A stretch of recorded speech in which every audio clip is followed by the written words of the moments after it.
Hi hello ನಮಸ್ಕಾರ. Jyothi's vlogs ಇನ್ ಕನ್ನಡ ಚಾನಲ್ಗೆ ಸ್ವಾಗತ. ನಾನಿವಾಗ ಬೇಸಿಗೆ ಇರೋದ್ರಿಂದ ಹಪ್ಪಳ ಮಾಡೋದನ್ನು ತೋರಿಸ್ತಾ ಇದ್ದೀನಿ. ನಾವು ಈ ಹಪ್ಪಳಕ್ಕೆ ಹೊಯ್ಯ ಹಪ್ಪಳ ಅಂತ ಕರಿತೀವಿ, ಮತ್ತು ಕೆಲವೊಬ್ಬರು ನೆರೆ ಹಪ್ಪಳ ಅಂತ ಕರೀತಾರೆ, ಕೆಲವರು ಉಗಿ ಹಪ್ಪಳ ಅಂತ ಕರೀತಾರೆ. ಆದರೆ ನಾವು ಮಾತ್ರ ಇದನ್ನು ಹೊಯ್ಯ ಹಪ್ಪಳ ಅಂತ ಕರಿತೀವಿ. ಈ ಹೊಯ್ಯ ಹಪ್ಪಳ ಮಾಡೋದಕ್ಕೆ ಏನು ಬೇಕು ಮತ್ತು ಹೇಗೆಲ್ಲ ಮಾಡೋದು ಅಂತ ನೋಡ್ಕೊಂಬರೋಣ ಬರ್ರಿ. ನಾನಿಲ್ಲಿ ಒಂದು 2 kg ರೇಷನ್ ಅಕ್ಕಿ ತೊಗೊಂಡಿದ್ದೀನಿ.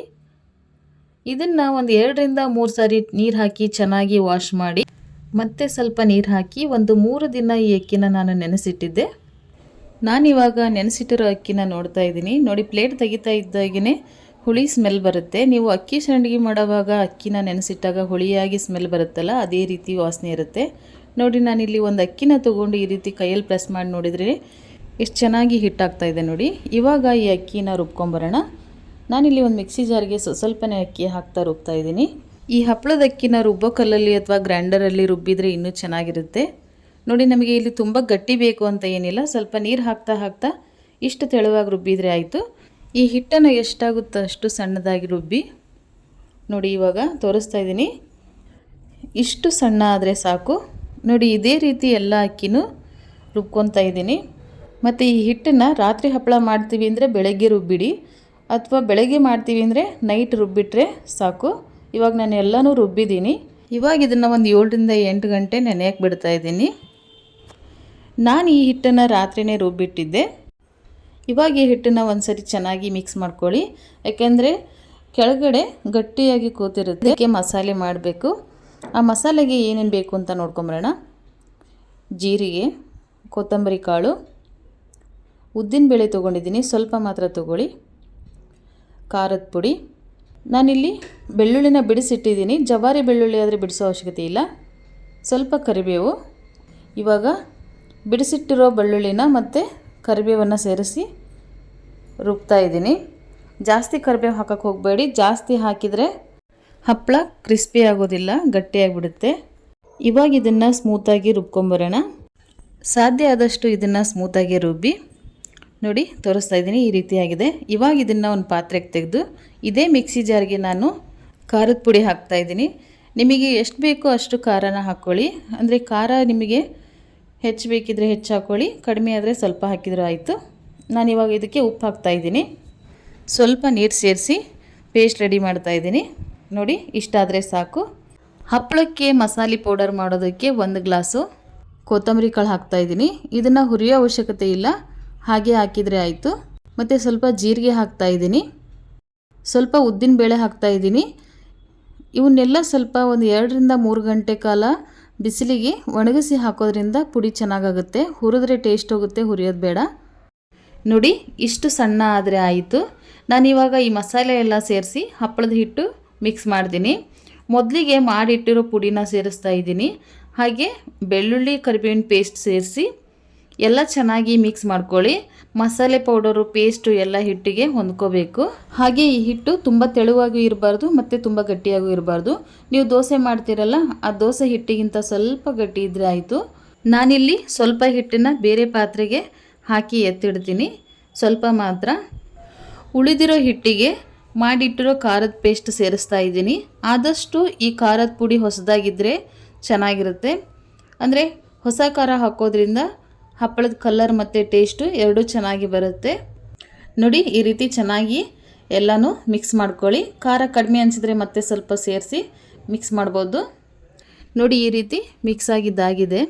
ನೋಡಿ, ಇವಾಗೆಲ್ಲ ಚೆನ್ನಾಗಿ ಹಿಟ್ಟು ರೆಡಿಯಾಗಿದೆ. ಹಾಗೆ ಹಪ್ಪಳ ಮಾಡಿ ಹಾಕೋದಕ್ಕೆ ನಾವಿಲ್ಲಿ ಒಂದು ಮರ ಅಥವಾ ಜರಡೆ ಅಥವಾ ಏನಾದರೂ ದೊಡ್ಡ ತಟ್ಟೆ ಇದ್ದರೆ ಆ ತಟ್ಟೆಗೆ ಒಂದು ಬಟ್ಟೆ ಹಾಕಿ ರೆಡಿ ಮಾಡ್ಕೋಬೇಕು. ನೋಡಿ, ನಾನಿಲ್ಲಿ ಒಂದು ಮರ ತೊಗೊಂಡು ಈ ರೀತಿ ಒಂದು ಬಟ್ಟೆ ಹಾಕಿ ಇಡ್ತಾಯಿದ್ದೀನಿ. ಹಾಗೆ ಒಂದು ಪಾತ್ರೆಯಲ್ಲಿ ನೀರು ಬಿಸಿ ಮಾಡೋಕ್ಕೆ ಇಡ್ತಾ ಇದ್ದೀನಿ. ಹಾಗೆ ಒಂದು ಚಿಕ್ಕ ಬಟ್ಟೆಗೆ ಸ್ವಲ್ಪ ಎಣ್ಣೆ ಹಾಕಿ ಈ ರೀತಿ ಪ್ಲೇಟ್ ತೊಗೊಂಡು ಅದಕ್ಕೆ ಅಪ್ಲೈ ಮಾಡಿ.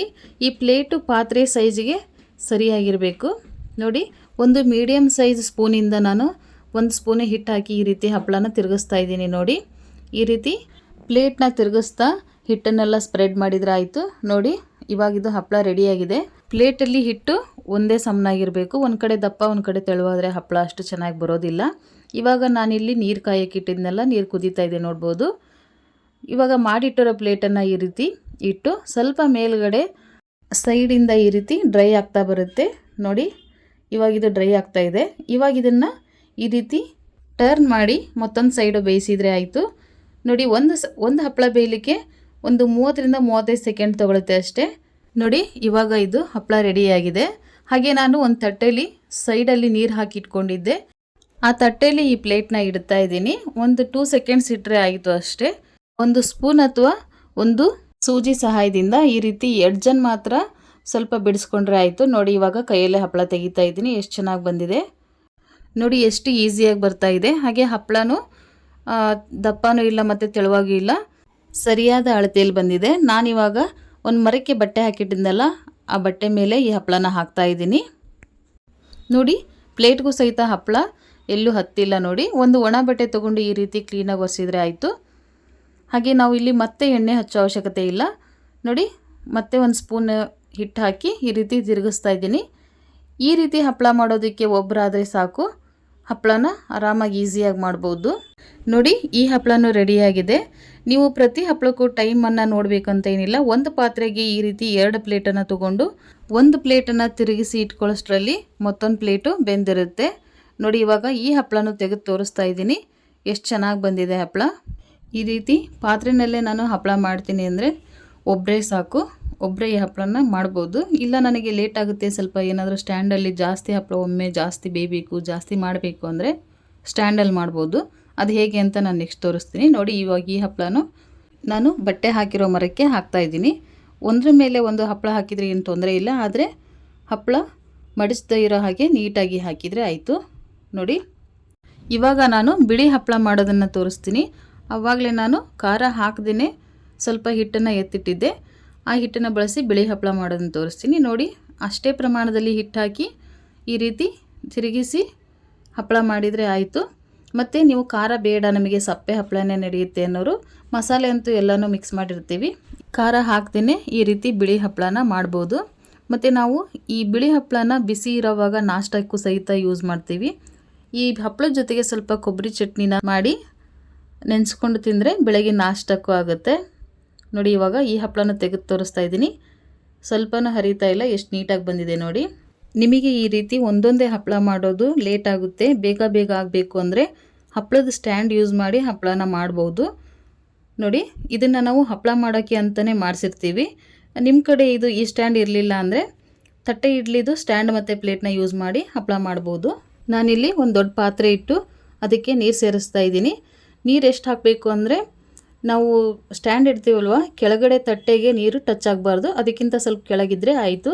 ಹಾಗೆ ನಾನಿಲ್ಲಿ ಸ್ವಲ್ಪ ಹುಣಸೆಹಣ್ಣು ಹಾಕ್ತಾಯಿದ್ದೀನಿ. ಈ ರೀತಿ ಹುಣಸೆಹಣ್ಣು ಹಾಕೋದ್ರಿಂದ ನಾವು ನೀರು ಕುದಿಯುತ್ತಲ್ಲ, ಆ ನೀರು ಕುದ್ದಿದ್ದಷ್ಟು ಭಾಗ ಪಾತ್ರೆ ಕಪ್ಪಾಗುತ್ತೆ. ಆ ರೀತಿ ಕಪ್ಪಾಗಬಾರ್ದು ಅಂದರೆ ಸ್ವಲ್ಪ ಹುಣಸೆಹಣ್ಣು ಹಾಕೋದ್ರಿಂದ ಪಾತ್ರೆ ಕಪ್ಪಾಗೋದಿಲ್ಲ. ಮತ್ತು ಈ ರೀತಿ ಸ್ಟ್ಯಾಂಡ್ ಇಟ್ಟು ಹಪ್ಪಳ ಮಾಡೋದಾದರೆ ಇಬ್ಬರು ಬೇಕಾಗುತ್ತೆ. ಒಬ್ಬರು ಹಪ್ಪಳದ ಪ್ಲೇಟಿಗೆ ಹಿಟ್ಟು ಹಾಕಿ ತಿರುಗಿಸೋದಕ್ಕೆ, ಮತ್ತೊಬ್ಬರು ಬೇಯಿಸಿರೋ ಹಪ್ಪಳನ ತೆಗೆದು ಬಟ್ಟೆ ಮೇಲೆ ಹಾಕಿ ಪ್ಲೇಟಿಗೆ ಮತ್ತೆ ಹಿಟ್ಟು ಹಾಕಿ ಕೊಡೋದಕ್ಕೆ. ಅಂದರೆ ಒಂದು ಸ್ಟ್ಯಾಂಡ್ಗೆ ಇಬ್ಬರಂತೂ ಬೇಕಾಗುತ್ತೆ. ನೋಡಿ, ಒಂದೇ ಸರ್ತಿ ನಾವು ಒಂದು 5 ಹಪ್ಪಳನ ಬೇಯಿಸ್ಬೋದು. ಹಾಗೆ ನನಗೆ ಈ ಹಪ್ಪಳ ಮಾಡೋದಕ್ಕೆ ನಮ್ಮ ಯಜಮಾನ್ರು ಹೆಲ್ಪ್ ಮಾಡ್ತಾ ಇದ್ದಾರೆ. ನಾನಿಲ್ಲಿ ತಿಂಡಿ ತಿಂತೀವಲ್ಲ, ಆ ಸೈಜಿಂದು ಪ್ಲೇಟ್ನ ತೊಗೊಂಡಿದ್ದೀನಿ. ಹಾಗೆ ನಿಮ್ಮ ಕಡೆ ಈ ಥರ ಸ್ಟ್ಯಾಂಡ್ ಇರಲಿಲ್ಲ ಅಂದರೆ ತಟ್ಟೆ ಇಡ್ಲಿ ಮಾಡ್ತಿರಲ್ವ, ಆ ಥರ ಸ್ಟ್ಯಾಂಡಲ್ಲೂ ಸಹಿತ ಈ ಹಪ್ಪಳನ ಮಾಡ್ಬೋದು, ಬೇಗ ಆಗುತ್ತೆ. ನೋಡಿ, ಮೇಲುಗಡೆ ಒಂದು ಈ ರೀತಿ ಪ್ಲೇಟನ್ನು ಇಟ್ಟು ಮತ್ತೊಂದು ಪಾತ್ರೆನ ಈ ರೀತಿ ಮುಚ್ತಾ ಇದ್ದೀನಿ. ಅಂದರೆ ಒಳಗಡೆ ಹಬೆ ಎಲ್ಲೂ ಹೊರಗಡೆ ಹೋಗಬಾರ್ದು. ನೋಡಿ, ಇವಾಗ ಬೆಂದಾಗಿದೆ, ತೆಗಿತಾ ಇದ್ದೀನಿ. ನಾನಿಲ್ಲಿ 10 ಪ್ಲೇಟನ್ನು ತೊಗೊಂಡಿದ್ದೀನಿ. ಅದರಲ್ಲಿ ಒಂದು ಸೆಟ್ ಅಂದರೆ 5 ಪ್ಲೇಟನ್ನು ಬೇಯಕ್ಕಿಟ್ಟಿದ್ದೀನಿ. ಇನ್ನು 5 ಪ್ಲೇಟಿಗೆ ನಾನು ಹಿಟ್ಟು ಹಾಕಿ ರೆಡಿ ಇಟ್ಟಿದ್ದೀನಿ. ಇವಾಗ ಇದನ್ನು ತೆಗೆದ ತಕ್ಷಣ ಆ ಪ್ಲೇಟನ್ನು ಸೇರಿಸಿ ಬೇಯಿಸ್ಕೋಬೋದು.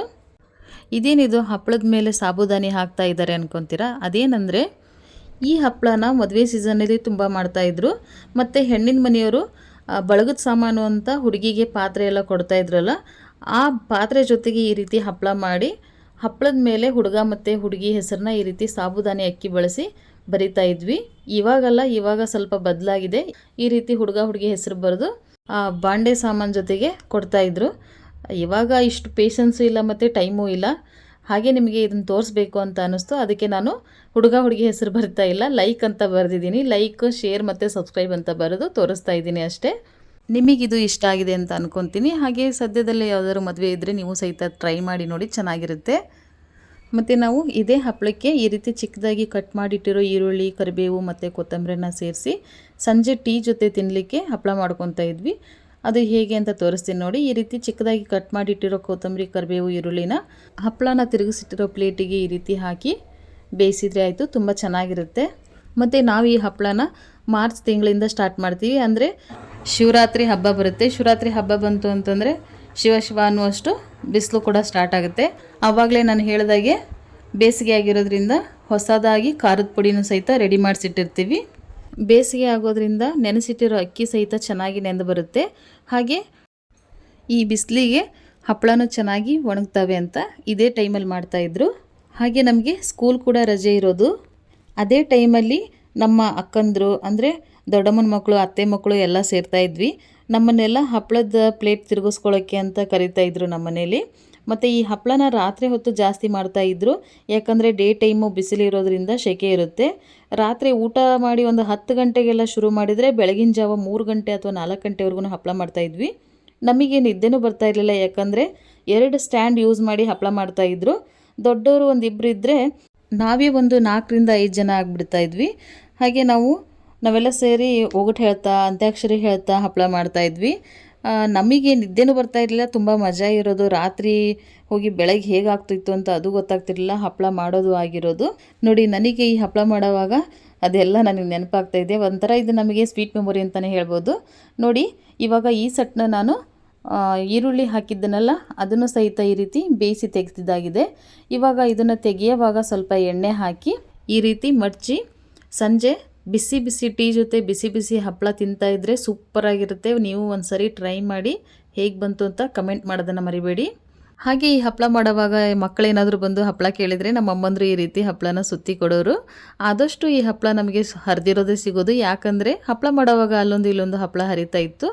ನಾವು ಅದೇ ಟೈಮ್ಗೆ ಹೋಗಿ ಹಪ್ಪಳ ಏನಾದರೂ ಕೇಳಿದ್ವಿ ಅಂದರೆ ಆ ಹರಿದಿರೋ ಹಪ್ಪಳನೇ ಈ ರೀತಿ ಸುತ್ತಿ ಕೊಡ್ತಾಯಿದ್ರು ನೋಡಿ. ಇವಾಗ ಸಂಜೆ ಟೀ ಜೊತೆ ತಿನ್ನೋಕ್ಕೂ ಹಪ್ಪಳ ರೆಡಿಯಾಗಿದೆ. ಹಾಗೆ ನಾನು ಎಲ್ಲ ಹಪ್ಪಳನೂ ಮಾಡಿಟ್ಟಿದ್ದೀನಿ. ಈ ಹಪ್ಪಳ ಮಾಡೋಷ್ಟರಲ್ಲಿ ಮಧ್ಯಾಹ್ನ 3-3:30 ಆಗೋಯಿತು. ಇಷ್ಟು ಲೇಟಾಗಿ ಹಪ್ಪಳ ಒಣಗಿ ಹಾಕಿದರೆ ಹಪ್ಪಳ ಅಷ್ಟು ಚೆನ್ನಾಗಿ ಒಣಗೋದಿಲ್ಲ ಅಂತ ನಾನು ನಾಳೆ ಹಾಕ್ತೀನಿ ನೋಡಿ. ಇವಾಗ ಈ ಹಪ್ಪಳನ ಒಣಗಿ ಹಾಕ್ತಾಯಿದ್ದೀನಿ. ಎಷ್ಟು ಈಸಿಯಾಗಿ ಬರುತ್ತೆ. ನಾನು ಎಲ್ಲ ಹಪ್ಪಳನೂ ಇಲ್ಲಿ ಬೆಳಗ್ಗೆ 9 ಗಂಟೆ ಅಷ್ಟೊತ್ತಿಗೆ ಹಾಕಿದ್ದೆ. ಹಾಗೆ 12 ಗಂಟೆ ಅಂದರೆ ಹಪ್ಪಳನ ತೆಗೆದಿದ್ದೀನಿ ನೋಡಿ. ತೋರಿಸ್ತಾ ಇದ್ದೀನಿ ಎಷ್ಟು ಚೆನ್ನಾಗಿ ಬಂದಿದೆ ಹಪ್ಪಳ. ಇಷ್ಟು ಒಣಗಿದರೆ ಆಯಿತು. ಹಾಗೆ ಕಲರ್ ಕೂಡ ಎಷ್ಟು ಚೆನ್ನಾಗಿ ಬಂದಿದೆ ನೋಡಿ. ನಾನಿಲ್ಲಿ ಒಂದು ಹಪ್ಪಳನ ಎಣ್ಣೆಲಿ ಡೀಪ್ ಫ್ರೈ ಮಾಡಿ ತೋರಿಸ್ತೀನಿ. ನೋಡ್ಬೋದು ನೋಡಿ. ನಾನು ಸಾಬುದಾನಿ ಹಾಕಿದ್ನೆಲ್ಲ ಆ ಹಪ್ಪಳನ ತೋರಿಸ್ತಾ ಇದ್ದೀನಿ. ಒಂದು ಸಾಬುದಾನಿ ಸಹಿತ ಅದರಿಂದ ಕೆಳಗೆ ಬಿದ್ದಿಲ್ಲ, ಅಷ್ಟು ಸ್ಟಿಕ್ ಆನ್ ಆಗಿದೆ. ಹಪ್ಪಳ ಕೂಡ ಎಷ್ಟು ದೊಡ್ಡದಾಗಿದೆ ನೋಡಿ. ಕೆಲವರಿಗೆ ಈ ರೀತಿ ಡೀಪ್ ಫ್ರೈ ಮಾಡಿ ತಿನ್ನೋದು ಇಷ್ಟ ಆಗೋಲ್ಲ ಅನ್ನೋರು ಡೈರೆಕ್ಟಾಗಿ ಗ್ಯಾಸ್ ಮೇಲೆ ಸುಟ್ಟು ಸಹಿತ ತಿನ್ಬೋದು ನೋಡಿ. ತೋರಿಸ್ತೀನಿ. ಈ ರೀತಿ ಗ್ಯಾಸ್ ಹಚ್ಚಿ ಸ್ವಲ್ಪ ಮೀಡಿಯಮ್ ಊರಿಲಿಡಿ ಇಟ್ಟು ಇವಾಗ ಈ ರೀತಿ ಹಪ್ಪಳನ ಡೈರೆಕ್ಟಾಗಿ ಗ್ಯಾಸಲ್ಲೇ ಸುಟ್ಟು ಸಹಿತ ತಿನ್ಬೋದು. ಈ ರೀತಿ 2 ಸೈಡು ಸುಟ್ಟರೆ ಆಯಿತು, ಹಪ್ಪಳ ರೆಡಿ ಆಗುತ್ತೆ ನೋಡಿ. ಎಣ್ಣೆ ಇಡೋ ಅವಶ್ಯಕತೆಯೇ ಇಲ್ಲ. ಈ ರೀತಿ ಸುಟ್ಟೆ ತಿನ್ಬೋದು. ಹಾಗೆ ಈ ಒಲೆಯಲ್ಲಿ ಕೆಂಡದ ಮೇಲೆ ಸುಟ್ಟು ತಿಂತಾಯಿದ್ರೆ ಇನ್ನೂ ಚೆನ್ನಾಗಿರುತ್ತೆ ಅಂತ ಹೇಳ್ತಾ ಇವತ್ತಿನ ಹೊಯ್ಯಪ್ಪಳದ ರೆಸಿಪಿನ ಮುಗಿಸ್ತಾ ಇದ್ದೀನಿ. ನೀವು ಸಹ ಈ ಬೇಸಿಗೆಯಲ್ಲಿ ಹಪ್ಪಳನ ಮಾಡಿದ ಮೇಲೆ ಹೇಗೆ ಬಂತು ಅಂತ ಕಮೆಂಟ್ ಮಾಡೋದನ್ನು ಮರಿಬೇಡಿ. ಹಾಗೆ ಲೈಕ್ ಮಾಡಿ, ಶೇರ್ ಮಾಡಿ, ನನ್ನ ಚಾನಲ್ನ ಸಬ್ಸ್ಕ್ರೈಬ್ ಮಾಡ್ಕೊಂಡು ನೋಡಿ ಅಂತ ಹೇಳ್ತಾ ನಾಳೆ ಮತ್ತೊಂದು ರೆಸಿಪಿ ಜೊತೆಗೆ ಸಿಗ್ತೀನಿ. ಅಲ್ಲಿವರೆಗೂ ಸರ್ವೇ ಜನ ಸುಖಿನೋ ಭವಂತು, ಅನ್ನದಾತೋ ಸುಖೀ ಭವ. Thank you.